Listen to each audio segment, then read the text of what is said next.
This next session is about your life as a PhD program preparing you for your business and for the clients that you're here to serve.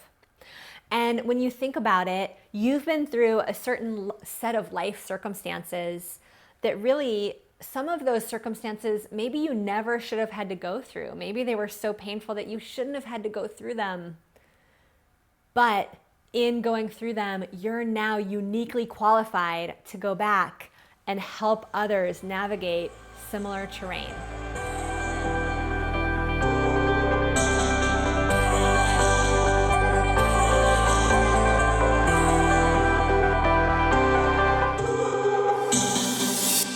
It's like you've been on a shero's or a hero's journey. It's really, truly preparing you for your next chapter of your career, your business. And this is actually the good news, because what this does is it eliminates competition. If you've ever looked out in the world and said, you know, that person is already doing the thing that I want to do, and they're doing it better, or they're further along, that's actually just not true, because there are people out there who are waiting to be served by you. There are people that have been through similar circumstances to you, and they're waiting to get the message or to get the service through your perspective. You are unique. There's only one of you, don't you see? And so that lie that someone's already doing it, it just can't hold up. That's the good news. So let's talk about how you actually reflect on your life as this PhD program that's been preparing you for your business. And then let's talk about how do you determine who those clients are. There's a simple 5-step process that you can walk yourself through right now that's going to help you really harvest your life as a preparation for this business that you're building. The first step is to be willing to do the inner work. You know, one of my friends who's a chiropractor and he studies emotions, he told me that there's scientific research out there that when emotions hit your body, they don't last more than 90 seconds. The physiological response doesn't last more than 90 seconds.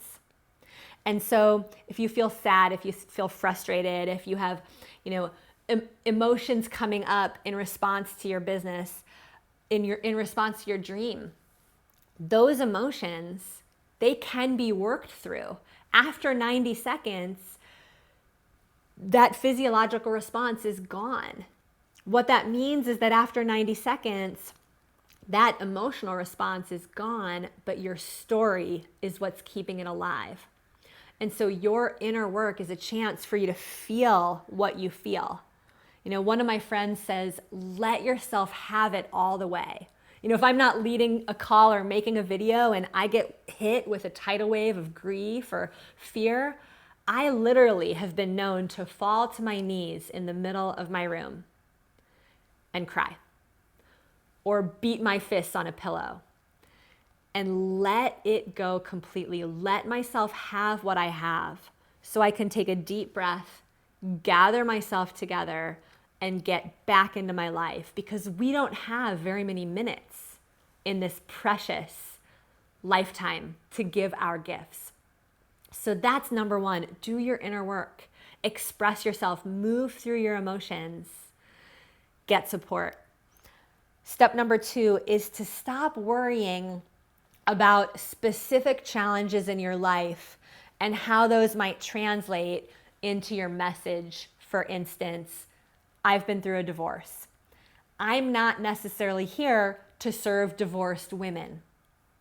However, going through my divorce and getting the chops to show up and be in my truth and be in my power and let go of a major attachment that I had created in my life. Learning to let go and move on is a big part of who I've become, and my business has given me everything. You know, I'm dating the most incredible guy right now, and that confidence that I have to go into that relationship, I got that through my business, through building a business where I can see the reflection of who I actually am now. And so your business is going to be your greatest teacher. So that's step 2. Don't worry so much about the challenges that you've been through directly translating into your brand. You know, we have clients that have been through a health crisis, and they might be out in the world to help people in relationships. But what matters is that they turn that crisis around into personal growth, into self-confidence. Now, that being said, you might have gone through a divorce, and you might be here to work with divorced women or men.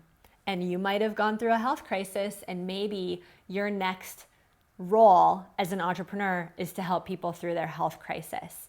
It doesn't matter if it directly translates. What matters is that you mine the gifts and gain the confidence to use that transformation to help your clients transform. And that brings me to step number 3, which is to stop beating yourself up for not having figured it out.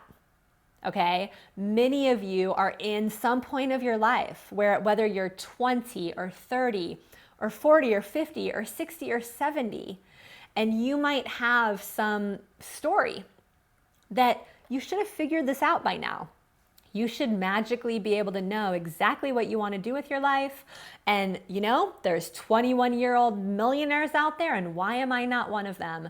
And I'm here to say, stop that, okay? You are on your life journey. Your soul came in to learn a certain set of lessons. Celebrate where you're at now. Think about it this way. Our grandmothers, our great-grandmothers, and our great-great-grandmothers, most of them ended up in one marriage. Some of them may have had 1 or 2 careers. They certainly didn't have the choices that we have available to us now. And so, my beloved sister, your choices are exactly what you have the opportunity to say yes to. Our grandmothers were praying for variety. We are an answered prayer. You have dabbled and possibly tested out lots of different careers, or maybe even several relationships or more in your life. Well, what if that was exactly what you were supposed to be doing to bring you to this moment now? We have women that join our communities and our training programs here at Women Rocking Business when they're 21. We have women join when they're 77. And wherever they are at that spectrum, on that spectrum, they start where they are and they build a business. We have a 73, 74-year-old, I can't remember now, Beth McKinnon, who came to us with no business. She wanted to help other women in the second half of their life reinvent themselves. And within about a year of working with us, she had a lucrative, incredible business sitting down with other women in her living room, helping them determine what they wanted to do in the second half of their life. You know, she wasn't beating herself up in her 70s for not figuring it out. She just decided to get to work and create herself a nice part-time business where she could work a couple days a week, have a little extra money coming in addition to her Social Security. She always says to me, Sage, I want to be your token elder. I told her, Beth, you can always be our token elder. And if Beth isn't beating herself up, then why should you? That brings me to step number 4, which is to document your process so you can make a map for others. You know, as you're walking through your life as a PhD program, as you're walking through whatever transformation you're in at the moment, whether you're working on your confidence, whether you're working on your relationship, whether you're working on your career clarity, when you have aha moments, as you're reflecting on your journey, take notes. Document your process, because that very process may become a process that you walk others through that can save others a ton of time and money. And it might be published in a 12-step book one day. And that leads me to step number 5, the final step, which is to be willing to get out there and share your vulnerability and your credibility. People trust you because you're human, because you're not a robot. You bring your vulnerability to the table, and you're not afraid to share your credibility. And your credibility can be as simple as, why you're passionate about the subject that you're bringing to the world. Your credibility could be that you helped your sister-in-law. I actually helped my sister-in-law years ago start a garden business. Was she a paying client? No.